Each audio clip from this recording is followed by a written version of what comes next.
Hello and welcome to the Whole Health Cure.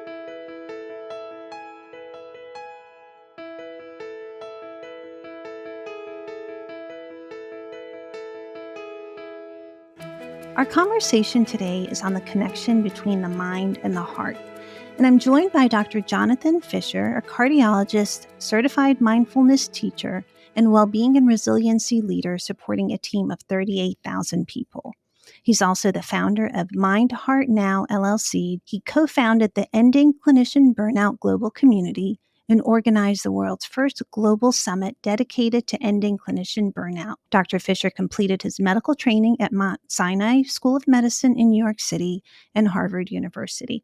Jonathan, welcome to the podcast. Sharon, it's so good to talk with you again. I'm really excited for our chat. I am too. Backstory for all of our listeners, we went to the same residency program, finished about a year apart, so it's always nice to reconnect. And Jonathan, you trained as a cardiologist, and I'm very interested in your path to the heart and the mind. One of the sentences that I saw on your website that really just grabbed me was, I took care of 20,000 other hearts before taking care of my own. So tell me how you've navigated to the mind and the heart. Sharon, it was the good old days when we were up in Boston, and I think fondly of them.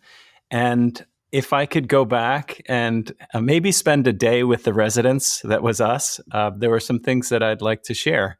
The things that maybe would have helped me, especially thinking back, there were days when a patient would get sick or would die, and I would find myself crying in the stairwell with no one by my side. And I wasn't prepared for the toll, the emotional and spiritual toll that becoming a medical doctor would take on me. The quest that I've been on in the last 20 years is to find out what was missing and essentially write a textbook, not just for people in healthcare, but for patients who are struggling with all aspects of the heart. For me, it started in suburban New Jersey. My dad was the town doctor. We have this old sycamore tree in front of our house. It's still there. My dad is still living there. He's going to be 98 in 2 months. We're going to see him next week. Congratulations. That's amazing. Thank you. And he was this old-timey suburban town doctor. He was the doctor for a town of 25,000. And actually, if you can see that there, that was one of his first doctor's bags. It's the old leather bag from the 1930s. And he would take it in the station wagon. And one by one, my 6 older brothers and sisters would go on house calls with him. So it was a really kind of a Norman Rockwell thing. He practiced out of our basement, and people would walk in the front door. So I grew up seeing medicine firsthand. And there was still something missing from the curriculum. At the same time as I was thinking about, how am I going to get straight A's and how am I going to please everybody around me and make mom and dad proud, there wasn't so much about, who am I? What do I want?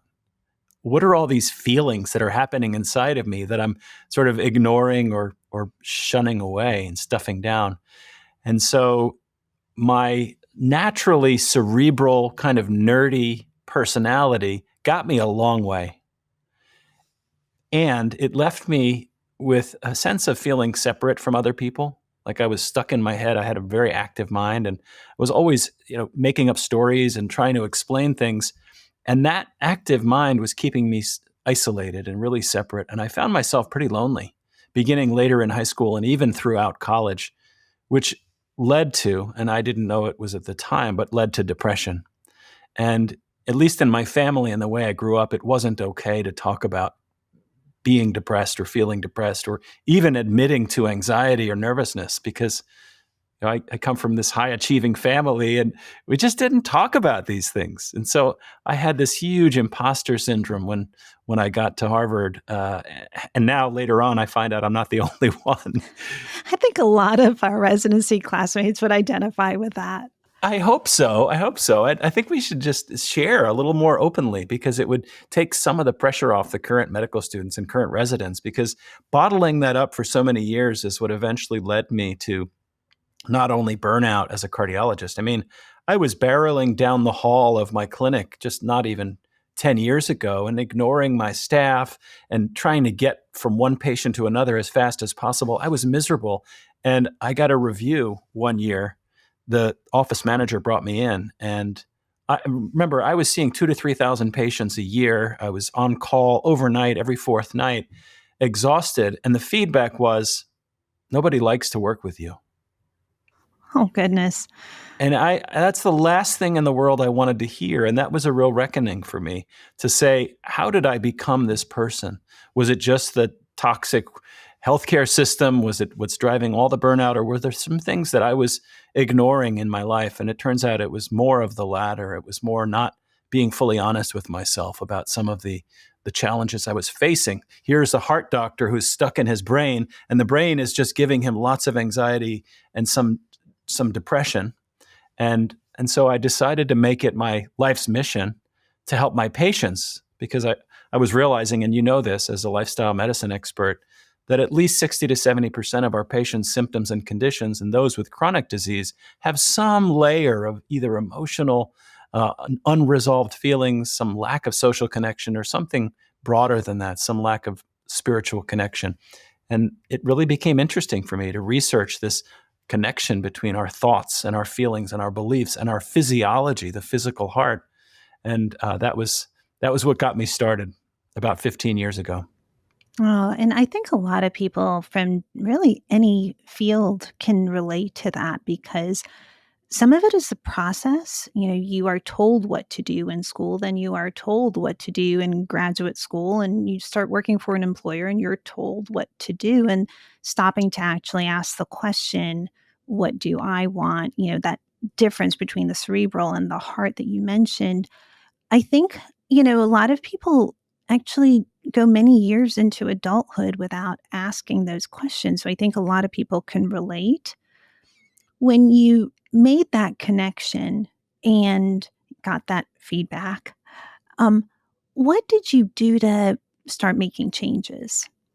When I first made the connection that I needed to do a lot of inner work in order to start showing up for my patients as a real heart doctor, not a technician, not just somebody who had a lot of knowledge and knew all the medicines, but somebody who could really listen and recognize their humanity, and someone who could realize that healing happens in that space between the provider and the clinician and the doctor and the nurse and the patient. It doesn't happen from a blood test, and it doesn't happen from a scan. And in order to do that, I knew I had to find out. I needed to go to another medical school, essentially recreate my whole education, the parallel education that was missing. And it started, fortunately, with going to therapy.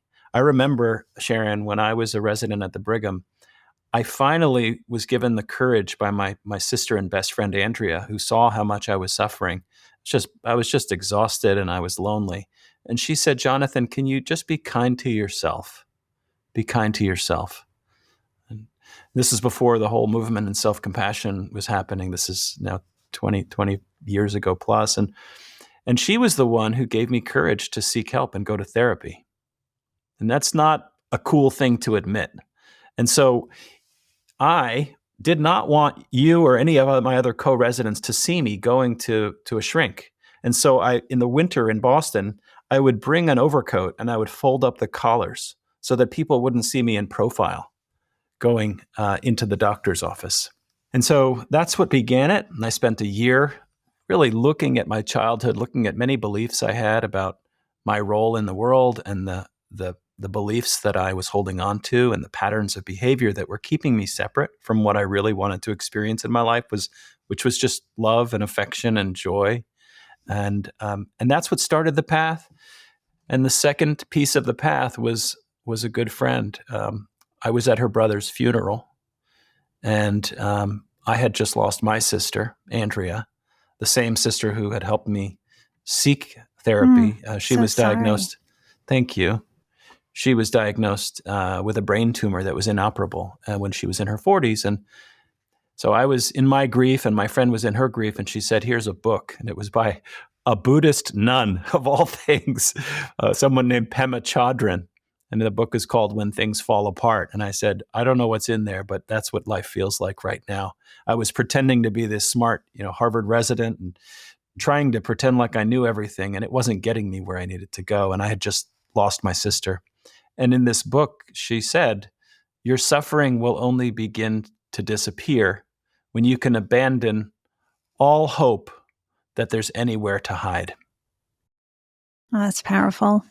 So I decided then and there that I was going to stop hiding from what was happening inside of me. I was going to take a look at my emotions, at my habits of behavior.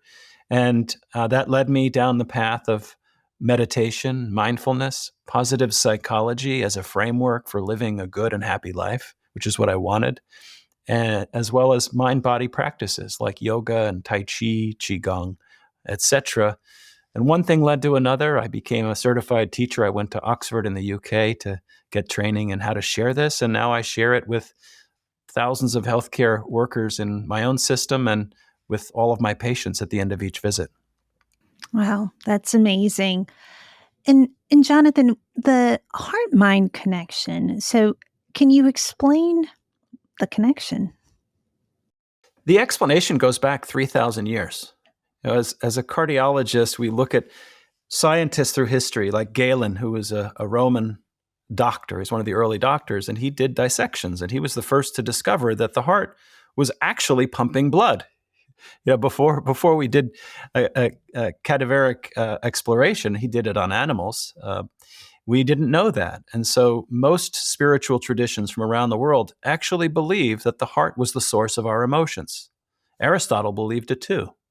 And so there once was a time when we kind of knew that emotions had something to do with the heart itself. And I think as modern cardiology has evolved through dissections and modern imaging, and as modern neuroscience and neural discoveries have evolved and psychology has evolved over the last 150 years, there's been this gradual separation where everything has its corner, like in a boxing match. The heart sits over here in the chest and the brain sits over there in the cranium. And what we now know, thanks to research beginning around 60, 70 years ago, is that there are many pathways, and we can dive into these, that communicate real time, moment by moment, what's happening in the brain with what's happening in the heart. And it's a bidirectional pathway.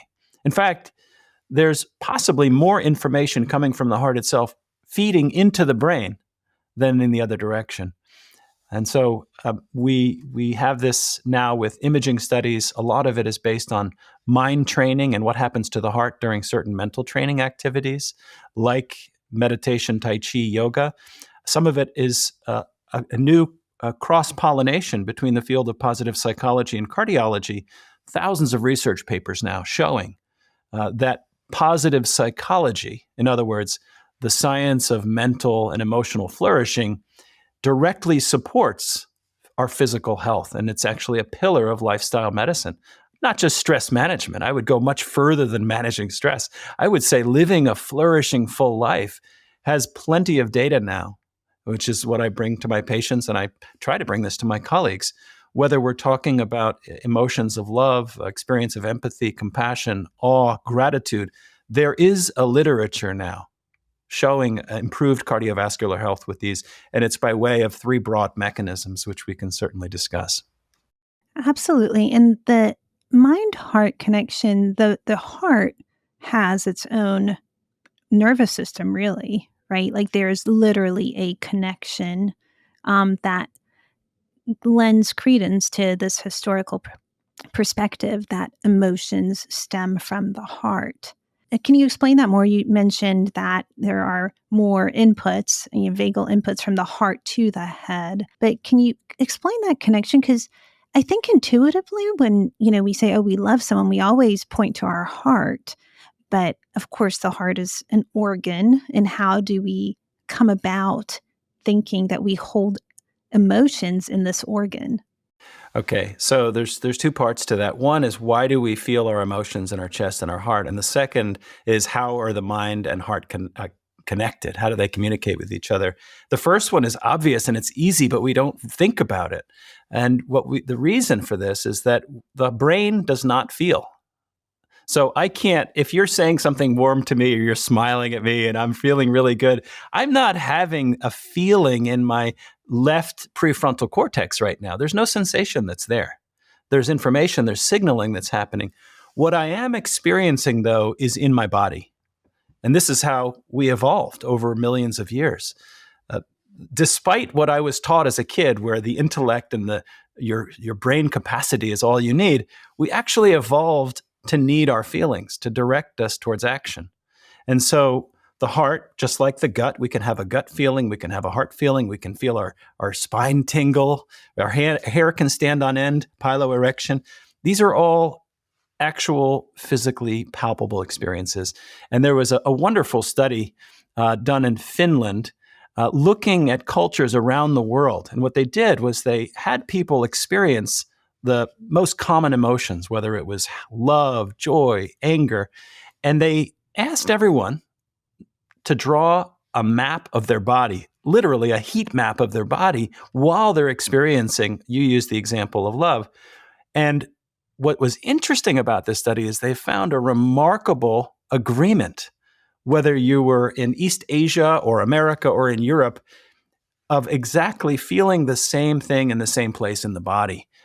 Each emotion has its own signature, which kind of guides us towards action. And the heart, I would say, is the number one player. Whether we're feeling the racing pounding of fear or the warm kind of slowing easefulness of a gentle sunset that we're watching, the heart is kind of like the weather vane for the body.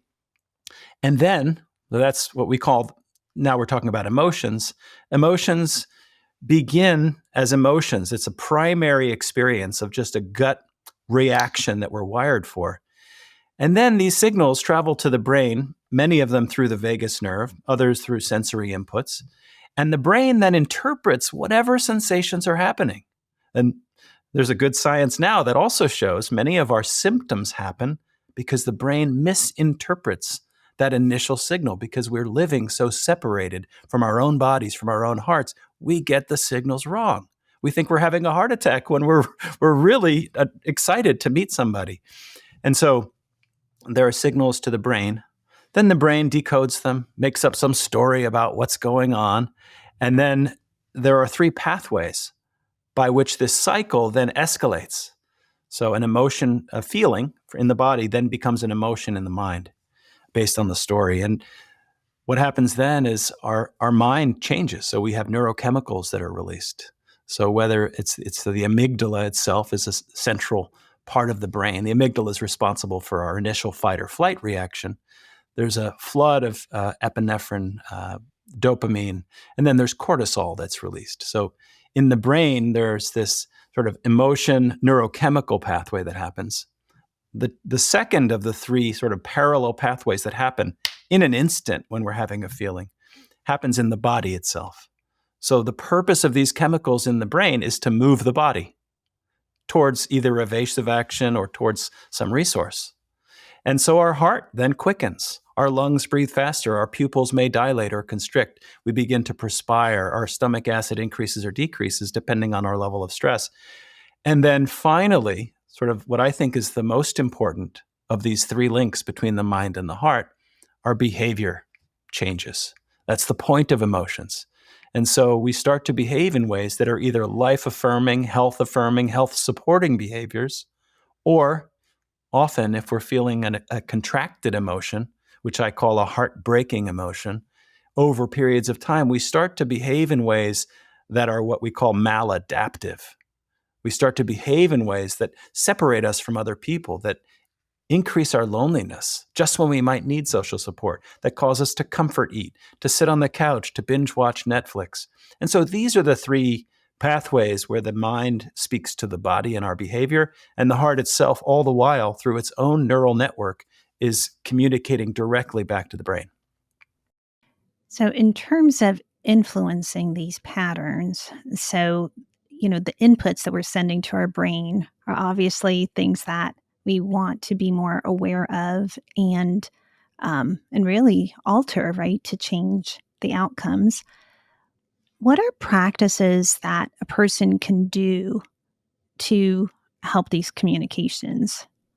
Fortunately, we have a lot of ways into this circuit, and there's no right way. You could start with anything. It kind of depends on what your personal preference is, what your history is, and how much time you have. My general first guidance would be not to do what we've already done when we're stressed out. So if I'm stressed out about a situation, I start to think about it and kind of play chess in my mind. And that's one strategy, right, to deal with stress. But for me, it's usually not one that leads me to a calm, clear, wise place. And so for me, the recommendation is counterintuitive for a lot of people when they first start, which is to somehow get out of the thinking mind. The thinking mind is great, and we venerate the brain and we think it's got everything correct, but it's wrong a lot of the time. And so my first recommendation is just to get away from the thoughts and into the body somehow. And you can take your pick how you do that. A simple, deep breath that's diaphragmatic. So activating the diaphragm, breathing into the belly, not in the chest like we often do, but into the belly activates the vagus nerve, especially when we exaggerate the exhale. That's key. So a deep inhale, exaggerated exhale, even one or two of those immediately activates that vagus nerve that we were talking about, which by feedback slows our heart rate, lowers our blood pressure, and begins to open us towards wiser thinking, I guess I would say. So one is just a deep breath. For me, yoga, if someone has more time, talking about getting into our feelings and moving away from the bias towards the thinking, yoga is really one of the best practices along with Tai Chi. And for people who don't want to go that woo-woo, I would say take a walk, go for a run, ride a bicycle. But notice the tendency when we're exercising to do it in our typical overachievers way, where while we're walking, we're thinking about what am I going to make for dinner? And, when am I going to do the laundry? These kinds of things. Instead, practice mindfully moving. So moving where we're not thinking about our life. Instead, just feel the experience itself, whether that's the breeze on your skin, the warmth of the sun on your face, the sensations in your body, good or bad. That would be how I would start, Sharon, would be to just give the mind a rest and find some practice that gets you into the body, into this moment. And, the obviously stress is something a lot of people can relate to, so that's very helpful, but there's so much beyond stresses and emotion that inputs into the heart's health and overall health. I know you mentioned some traits that are traits of the heart. Can you talk about some of the other traits that you would recommend? Yeah, the reason that I spend a good deal of time in the whole second part of the book is dedicated each chapter for one of these 7 timeless traits of the heart is that, as you saw when I was trying to answer your question, I always get a little funny when someone says, give me one thing I can do, because I may be helping one person, but what about the other 100 people where that doesn't work for them?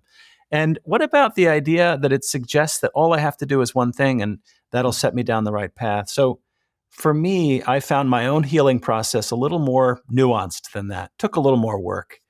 And so what I did was I asked myself, people use the metaphor of the heart all the time. They say, oh, he's so warm-hearted, she's so light-hearted, you're not open-hearted enough, these kinds of things. And I started interviewing. I interviewed 60 or so scientists from around the world and also yoga teachers and meditation experts and patients and doctors. And I interviewed everybody and I said, what traits and characteristics come to mind when you think about the heart? And so I wanted to explore what our language says, what our language and the way we use the heart as a metaphor says about the human condition. And I came up with 7 traits that happened to be consistent for the last 2,000 or 3,000 years. And you can look at any religious tradition, wisdom tradition, and they celebrate these traits. The first trait is steadiness.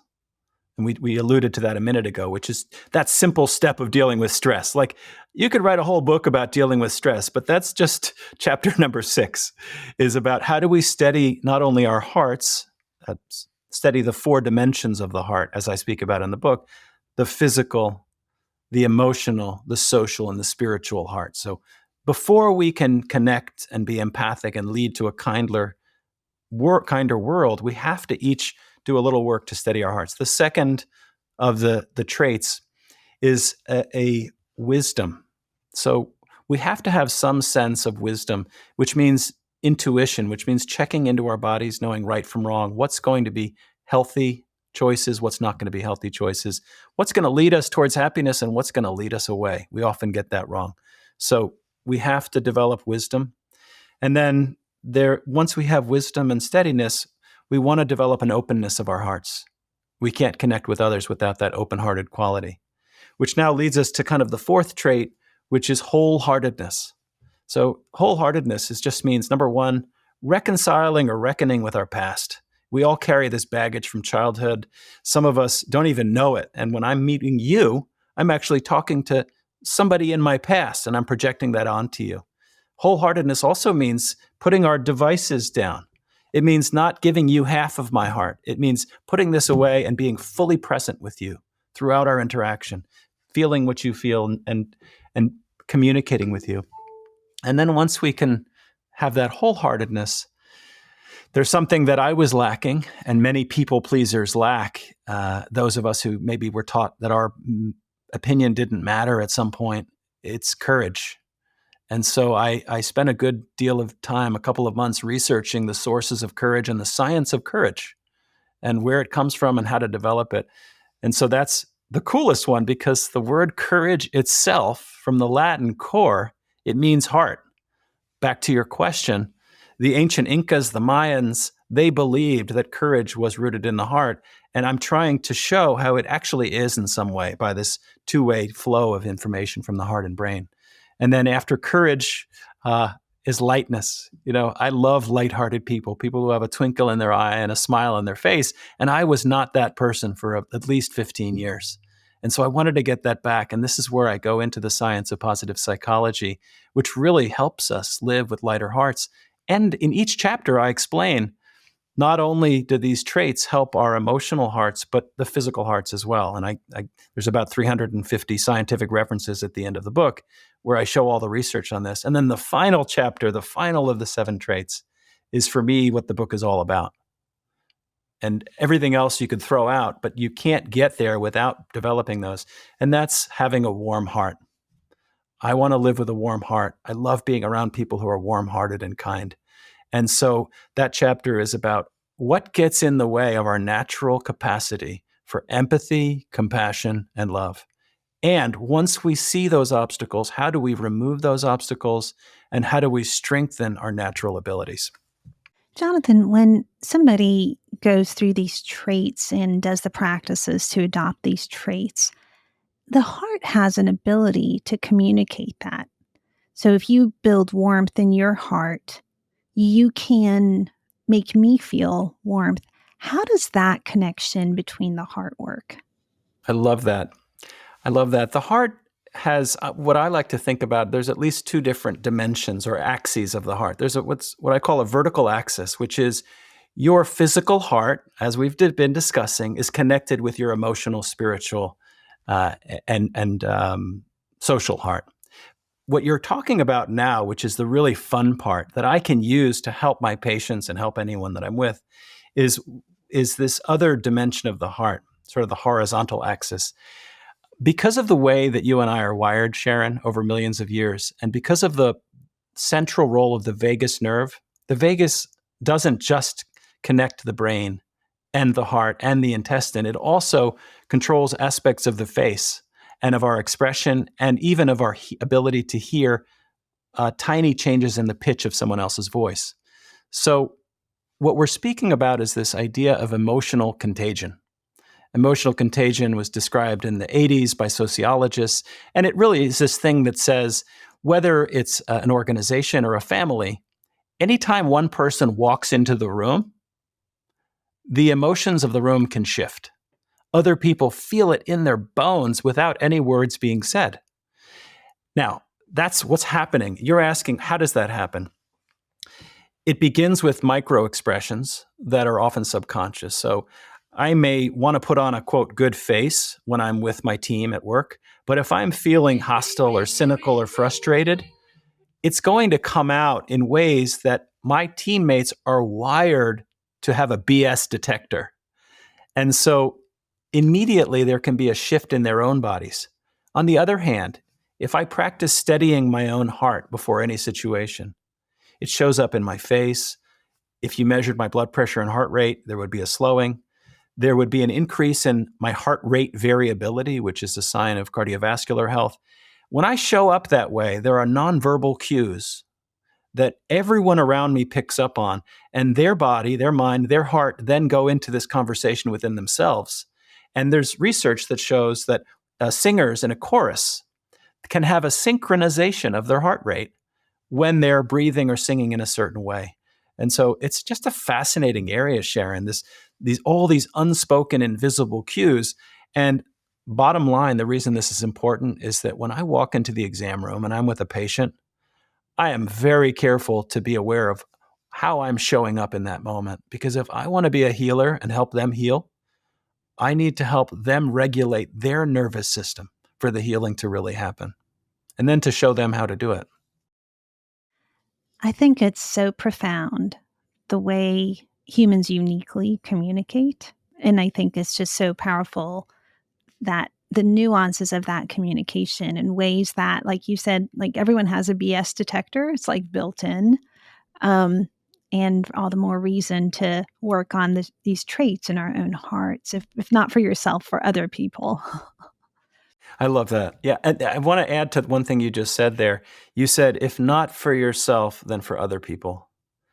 And there's, for those people who have any kind of a meditation or a mindfulness practice, there's this beautiful little thing that many people do at the end that I learned about where, and you could do this after you go to the gym, or you could do it after you meditate. After you've done this beautiful thing for yourself, you pause and you say, may I dedicate this practice in service of all the people around me. And so I love how you brought that up, that I'm not talking about self-help. Yeah, these are going to benefit ourselves. I'm really more interested in the collective and the fact that our own hearts are all interconnected. If we each do this work, it amplifies by that social interaction. Yeah, like you said, it's a very positive, virtuous cycle. So it's kind of beautiful. Jonathan, with the time you have left, is there anything you'd want to share with our audience that we haven't had a chance to touch on? I would love to go back to the message that helped me the most and that I needed to hear and was kind of radical at the time. And it's something that I still am working on. And it was what my sister told me when I was struggling. And she said, it was in a text message, early text message back then. She said, just be kind to yourself.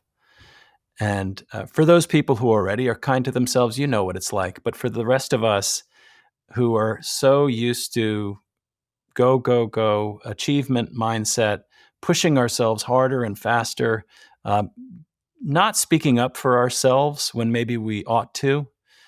That's what being kind to yourself is. It's checking in, it's listening to what's most important, and it's speaking up for ourselves too, with courage and with vulnerability, but also with courage. So that's my parting message here is for everyone to practice kindness towards yourselves and see if it doesn't spill over towards the way you judge or don't judge and treat other people. Yeah, it's a beautiful legacy from your sister. So thank you for sharing that. And Jonathan, so your book, Just One Heart, A Cardiologist's Guide to Healing, Health, and Happiness, can you tell people how to find it and where to find you and learn more about this? Absolutely. If you Google Just One Heart book, you'll find it. Or if you go on Amazon, there's a Kindle version, and then the audiobook, which I'll be recording in a few weeks, will be coming out in a few months, and the paperback is going to be there as well. So just Google Just One Heart book, or if you want to find me, you can look up Happy Heart MD. It's all one word, Happy Heart MD. Wonderful. Well, thank you so much. Really appreciate all that you shared. Sharon, thank you for the invitation, and what a pleasure and what a great gift you're giving to everyone with the work that you're doing with this podcast. Oh, same with all the work that you're doing, Jonathan. Just amazing and very needed. So thank you. Thank you.